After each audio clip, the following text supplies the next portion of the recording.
एक कंपनी है distress limited, उसका एक डिवीज़न है पर्सनल कंप्यूटर डिवीज़न का। तो कंपनी जो है अपना जो पर्सनल कंप्यूटर का डिवीज़न है उसे बेचना चाहती है, क्योंकि पिछले 2 से 3 सालों में काफ़ी ज़्यादा इसको फाइनेंशियल डिफ़िकल्टीज़ का सामना करना पड़ रहा है और लॉसेस हो रहे हैं। तो जो पर्सनल कंप्यूटर डिवीज़न का जो मैनेजमेंट है वही इस डिवीज़न को बाय करने के लिए रेडी है, ठीक है। लेकिन इसके पास उतने पैसे हैं नहीं, इसलिए किसी वेंचर कैपिटलिस्ट को देख रहा है। तो इसके हिसाब से 180 करोड़ में तो इसको ये जो डिवीज़न है ये मिल जाएगा, और 85 करोड़ इसको ऑपरेशंस के लिए भी चाहिए होंगे, यानी टोटल इसको 265 करोड़ की ज़रूरत पड़ेगी। तो इसने अपना दिमाग लगाया और एक वेंचर कैपिटलिस्ट से बात करने के लिए गया। उसको बोला कि देखो हमें 265 करोड़ की ज़रूरत पड़ेगी, ठीक है। उसमें से 60 करोड़ तो मैं खुद लगा दूंगा, कंपनी का मैनेजमेंट ही जो है वो 60 करोड़ लगा देगा, और 60 करोड़ लगा करके क्या ले लेगा, उसके इक्विटी शेयर्स ले लेगा 10 रुपये वाले। और कह रहा है कि बाकी के जो 205 करोड़ है वो आप लगा देना, और उसमें से जो आप 205 करोड़ लगाओगे उसको 22.5 इक्विटी के रूप में लगा देना, 22.5 9% डिबेंचर्स के रूप में लगा देना, और बाकी का जो 160 करोड़ है उसके 8% लोन के रूप में लगा देना। तो यानी इस तरीके से जब कंपनी जब बिकी, तो बिकते ही कंपनी का जो इक्विटी शेयर कैपिटल है वो कितना था शुरू में, तो देखो 60 करोड़ तो मैनेजमेंट ले लिया और 22.5 करोड़ जो है वेंचर कैपिटलिस्ट ने लगा दिया, तो कितना टोटल इक्विटी हो गया, 82.5 करोड़ का टोटल इक्विटी हो गया, ठीक है। अब ये जो 9% जो डिवेंचर्स है ना, इसमें एक ट्रिक है। ट्रिक ये है कि जो 9% डिवेंचर है इसको आप मतलब शेयर्स में कन्वर्ट करा सकते हो। इसके साथ एक वारंट अटैच है, और वो वारंट है 100 रुपीज़ ईच का, यानी 22.5 जो है ये 22.5 करोड़ का जो 9% डिवेंचर है, इसमें 100 रुपये का वारंट है अटैच, यानी नंबर ऑफ वारंट कितने अटैच हो गए, 22.5 लाख नंबर ऑफ वारंट्स है। इसको वेंचर कैपिटलिस्ट फर्म को 22.5 लाख नंबर ऑफ वारंट्स मिल गए, और ये एक वारंट को 10 शेयर्स में कन्वर्ट करा सकता है 4 साल के अंदर। और जो 9% डिवेंचर है ना, इसको 6 साल के अंदर पे करना है, EMI के रूप में 6 साल में पे करना है, और 4 साल के भीतर इसको आप किसी भी समय आप उसमें 10 शेयर में कन्वर्ट करा सकते हो। और जो लोन है इसकी रिपेमेंट कैसे होगी, आपको क्या करना पड़ेगा कि सिर्फ 8 साल तक तो लोन देना है, और जब 8 साल ख़त्म हो जाएगा तो ठीक 8 साल के बाद आपको पूरी प्रिंसिपल की रिपेमेंट कर देने एक शॉट में। इस तरीके से है। और जो मिस्टर स्मिथ है वो कह रहा है कि हम अपने शेयर होल्डर्स को अच्छे से ट्रीट करेंगे, और 12.5 का जो है डिविडेंड डिस्ट्रीब्यूट करेंगे। एक्चुअली इतना high dividend pay out ratio इसलिए बोल रहा है क्योंकि शेयर होल्डर है कौन, ये तो खुद है एक, और दूसरा वेंचर कैपिटलिस्ट है। भाई अब ज़्यादा डिविडेंड की घोषणा करेगा तभी तो कोई सामने वाला बंदा पैसा लगाएगा, तो इसलिए इसने high dividend pay out ratio बोला है। और इसने बोला एक फोरकास्ट किया है कि अब आने वाले 4 सालों में इस तरीके से हमें प्रॉफिट होगा, earning before interest and tax हमारा ये होगा। और जो टैक्स रेट है वो 4 से 5 सालों के लिए या 5 से 6 साल तक 35% ही रहेगा, ये घटने बढ़ने वाला जो टैक्स रेट है नहीं। और उसने साथ में साथ ये भी लपेट दिया कि जो एक बुक वैल्यू है इक्विटी का वो 20% से हर साल ग्रो करेगा। कितने परसेंट से ग्रो करेगा हर साल, 20% से ग्रो करेगा बुक वैल्यू ऑफ इक्विटी। अच्छा, बुक वैल्यू ऑफ इक्विटी होता क्या है, book value of equity is equal to equity share capital plus reserve and surplus, ठीक है, ये होता है। यानी ये क्या है, ये हर साल 20% से ग्रो करेगा। अब देखो ये 20% से हर साल ग्रो करेगा, इसका मतलब ये थोड़ी है कि इक्विटी शेयर कैपिटल हर साल ग्रो करेगा। इक्विटी शेयर कैपिटल तो जब तक आप इशू नहीं करोगे तब तक ग्रो थोड़ी करेगा। ग्रो क्या करेगा एक्चुअल में, ये बात ये कर रहा है कि रिजर्व सरप्लस हमारा ग्रो करेगा। एक्चुअल में ये कहने की कोशिश कर रहा है, ठीक है। तो वेंचर कैपिटलिस्ट जो है वो कह रहा है कि आप जो हमें जो वारंट दे रहे हो ना, एक डिबेंचर पे आप हमें 100 रुपये का एक वारंट दे रहे हो, तो हमें उस वारंट को जब हम कन्वर्ट करवाएंगे ना शेयर में, तो हमें 10 नहीं 18 शेयर चाहिए।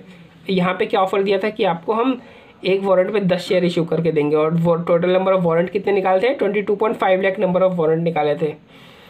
तो लेकिन जो कंपनी है वो वेंचर कैपिटलिस्ट वो कह रहे हैं हमें 10 नहीं 18 चाहिए शेयर।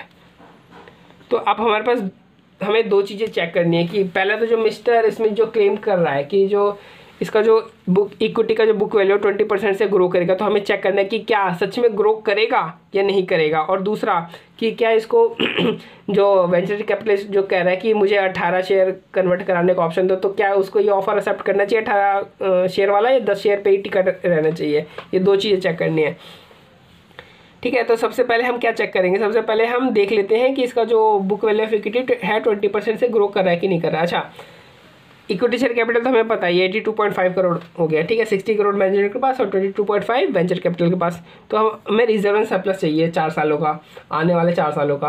तो रिजर्व एंड सरप्लस कैसे निकलेगा भाई, रिजर्व एंड सरप्लस तो हमें दे नहीं रखा है, ठीक है। तो और रिजर्व सरप्लस में होता क्या है, रिटेन अर्निंग होती है। रिटेन अर्निंग कैसे निकल के आती है, प्रॉफिट एंड लॉस अकाउंट से निकल के आते हैं, but profit and loss account भी नहीं दे रहा, मतलब हमें प्रॉफिट एंड लॉस अकाउंट बनाना पड़ेगा।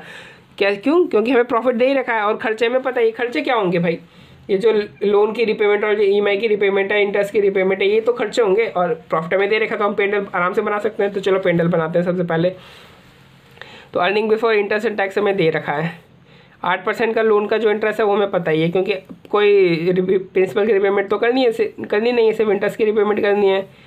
लेकिन ये जो 9% डिबेंचर है, 9% डिबेंचर को तो हमें 6 साल के अंदर रिपेमेंट करनी है, वो भी ईएमआई पे रिपेमेंट करनी है। किस पे रिपेमेंट करनी है, हर साल ईएमआई देना है। तो इसका पेमेंट रिपेमेंट शेड्यूल बना लेते हैं, तभी हम इसका इंटरेस्ट कैलकुलेट कर पाएंगे यहाँ पे, क्योंकि हमें पेंडल बना रहे हैं तो इंटरेस्ट तो हमें कैलकुलेट करना पड़ेगा ना। तो इसलिए हम इसका रिपेमेंट शेड्यूल बना लेते हैं। तो देखो ईएमआई कैसे कैलकुलेट किया जाता है। ईएमआई को कैलकुलेट करने का फॉर्मूला होता है loan amount divide by present value annuity factor, जो भी इंटरेस्ट का रेट है और कितने साल के लिए है। तो हमने फॉर्मूला में डाल दिया, लोन अमाउंट कितना 22.5 करोड़ का है, और हमने 9% का 6 साल के लिए प्रेजेंट वैल्यू एनुटी फैक्टर निकाल दो, 4.486 आ रहा है। यानी हमारा एनुअल इंस्टॉलमेंट कितना, ईएमआई कितना होगा 5.0156। तो अब हम रिपेमेंट शेड्यूल बना लेते हैं। तो 22.5 करोड़ प्लस 9% का इंटरेस्ट था, तो इसका 9% आपने जोड़ दो, फिर जो ईएमआई है वो माइनस कर दो, तो आपका प्रिंसिपल अमाउंट बच गया ये। फिर ये प्रिंसिपल के ऊपर फिर इंटरेस्ट 9% का जोड़ो, फिर माइनस इंस्टॉलमेंट, फिर क्लोजिंग बैलेंस, फिर क्लोजिंग बैलेंस ओपनिंग बैलेंस बन गया, फिर इसमें प्लस इंटरेस्ट जोड़ो 9% का, फिर माइनस कर दो। इस तरीके से करो, यानी आपको क्या इंटरेस्ट की फिगर मिल गई, ठीक है। इंटरेस्ट का फिगर ऐसा नहीं है कि आपने सिर्फ इसके ऊपर कैलकुलेट कर देना है, बल्कि ईएमआई माइनस करके जो फिगर आएगी उसके ऊपर आपने इंटरेस्ट कैलकुलेट करना है, ठीक है। इसलिए ईएमआई का बहुत इंपॉर्टेंट रोल हो जाता है रिपेमेंट शेड्यूल करने में और इंटरेस्ट की अमाउंट का पता लगाने में। तो ये इंटरेस्ट की अमाउंट हमने यहाँ ली और हमने सारी अमाउंट यहाँ पर डाल दी 4 सालों की। तो हमारा अर्निंग बिफोर टैक्स आ गया, ठीक है। अर्निंग बिफोर इंटरेस्ट टैक्स था, इंटरेस्ट हमने लेस कर दिया डिबेंचर का और लोन का, तो अर्निंग बिफोर टैक्स आ गया। उसमें से हमने 35% टैक्स लेस कर दिया, अर्निंग आफ्टर टैक्स आ गया। अर्निंग आफ्टर टैक्स में से जो रिमिटेंस तो बोले नहीं था 12.5% का डिविडेंड देंगे, तो हमने डिविडेंड भी दे दिया। फिर जो भी रिटेन अर्निंग बचा वो हमारे रिजर्व सरप्लस में चला जाएगा। ये देखो करंट ईयर की रिटेन अर्निंग है। अब ये करंट ईयर की रिटेन अर्निंग क्या होती है, पिछले ये साल के रिजर्व्स या रिटेन अर्निंग के साथ मिलकर के टोटल इकट्ठी होती जाती है। देखो इस साल की रिटेन अर्निंग आई, ये पिछले साल की रिटेन अर्निंग के साथ मिलकर के यहाँ पे इकट्ठी हो गई, फिर आई, फिर पिछले साल की रिटेन अर्निंग के साथ मिलकर के यहाँ पे इकट्ठी हो गई। इस तरीके से इकट्ठी होते जा रही है। और शेयर कैपिटल तो वही है अपना, और बुक वैल्यू आखिर में जो है 4 साल के बाद कितनी हो जाती है इक्विटी की। देखो टोटल इतना रिजर्व इकट्ठा होके आ गया हमारे पास, और शेयर कैपिटल इतना, ये शेयर कैपिटल तो चेंज हुआ नहीं, यानी टोटल जो बुक वैल्यू ऑफ इक्विटी वो कितनी होगी 194.7795। और शुरू में जो बुक वैल्यू इक्विटी थी वो कितनी थी 82.5 की। क्यों? क्योंकि रिजर्व तो कुछ था ही नहीं, सिर्फ इक्विटी था। तो देखो जो एनुअली जो कंपाउंडेड जो इंटरेस्ट होता है उसका फॉर्मूला ये होता है, ठीक है। इसमें ए क्या होता है, ये वो वाला अमाउंट होता है जो सबसे लास्ट में मिलता है या फिर देना होता है, और ये जो सबसे शुरू में जो अमाउंट लगाया जाता है ये वो होता है। तो सबसे शुरू में अमाउंट कितना है 82.5 का, और ये 82.5 से कहाँ पे पहुँच गया 194.7795 पे पहुँच गया। तो अब ये वाले फॉर्मूले में हम ये फिगर्स को रख देंगे और हमें पता चल जाएगा कि जो ये हर साल जो है कितनी की रेट से ग्रो कर रहा है। तो हमने रख दिया, तो रेट हमारा कितना आ रहा है, रेट आ रहा है 23.96% का, यानी 20% से ज़्यादा का ग्रो कर रहा है। मतलब जो बुक वैल्यू इक्विटी है 20% से ज़्यादा की ग्रो कर रही है, यानी जो मिस्टर स्मिथ है उसका क्लेम बिल्कुल ठीक है। अब सेकंड बात हमें ये जाननी थी कि क्या जो मिस्टर स्मिथ है उसको एक वारंट के बदले 18 शेयर्स का ऑफर देना चाहिए कि नहीं देना चाहिए। अच्छा देखो सबसे शुरू में इस तरीके से कुछ 82.5 करोड़ का इक्विटी शेयर कैपिटल था, ठीक है। उसमें से 60 करोड़ मैनेजमेंट के पास था और 22.5 करोड़ वेंचर कैपिटल के पास था। तो यानी 60 करोड़ का मैनेजमेंट के पास था और हर शेयर की कीमत 10 करोड़ है, सॉरी 10 रुपये है। तो मैनेजमेंट के पास कितने नंबर ऑफ शेयर्स हो गए? मैनेजमेंट के पास 6 करोड़ नंबर ऑफ शेयर्स हो गए। और वेंचर कैपिटल के पास कितने हो गए? तो 22.5 crore divide by ₹10 equal to 2.25 crore.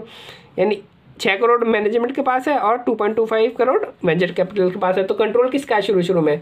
Control तो जी मैनेजमेंट का है, ठीक है। अगर 4 साल के बाद एक वारंट के बदले अगर वो 18 शेयर इशू करता है तब क्या होगा? तब वारंट कितने हैं? 22.5 लाख के वारंट है। कैसे 22.5 लाख के वारंट कैसे हो गए जी? 22.5 करोड़ का इसका डिवेंचर था और 100 रुपये का एक वारंट था। यानी इसको कितने वारंट मिल गए? 22.5 लाख वारंट मिल गए वही। और एक वारंट के बदले इसको 18 शेयर देने पड़ेंगे। तो इसको टोटल शेयर ये वेंचर कैपिटल इसको कितने इशू कर देगा? 4.05 के और नए जो है इक्विटी शेयर ये इशू कर देगा। यानी वेंचर कैपिटल के पास टोटल शेयर कितने हो जाएंगे? 2.25 करोड़ प्लस 4.05 करोड़ मतलब 6.30 करोड़। और मैनेजर के पास कितने हैं? 6 करोड़ के शेयर है। यानी जो वेंचर कैपिटलिस्ट है उसके पास मैनेजमेंट से भी ज़्यादा जो है शेयर्स हो गए। यानी जो ओनरशिप और कंट्रोल किसके पास ट्रांसफर हो जाएगी? वेंचर कैपिटलिस्ट के पास हो जाएगी। यानी ये चाल है वेंचर कैपिटलिस्ट की। वेंचर कैपिटलिस्ट जो है वो टेक ओवर करना चाहता है मिस्टर स्मिथ का जो ये जो डिवीज़न है, टेक ओवर का जो मिस्टर स्मिथ का जो कंप्यूटर का जो डिवीज़न है पर्सनल कंप्यूटर का, इसको टेक ओवर करना चाहता है, इसलिए वो 18 शेयर मांग रहा है। तो मिस्टर स्मिथ को एक्सेप्ट नहीं करना चाहिए ऑफर। लेकिन अगर मिस्टर स्मिथ के पास ऐसा कोई राइट है या प्लान है ऐसा कुछ कि वो जो है मैनेजमेंट के शेयर डिलूट कर देगा या फिर जो परसेंटेज है वो डिलूट कर देगा, तो मैनेजमेंट का कंट्रोल बना रहेगा और वेंचर कैपिटलिस्ट का जो है परसेंटेज चूंकि डिलूट हो जाएगी ज़्यादा और नंबर शेयर ऑफ इशू करने से, तो कंट्रोल अल्टीमेटली मैनेजर के पास ही रहेगा। तो ऐसा कुछ है तब तो वो एक्सेप्ट कर लेगा, नहीं तो ये क्या है मतलब इसको एक्सेप्ट नहीं करना चाहिए। ये वाला एक वारंट के बदले 18 शेयर वाला ऑफर, इसको 10 शेयर पे ही टिका रहना चाहिए कि मैं आपको एक वारंट के बदले 10 शेयर ही इशू करूँगा।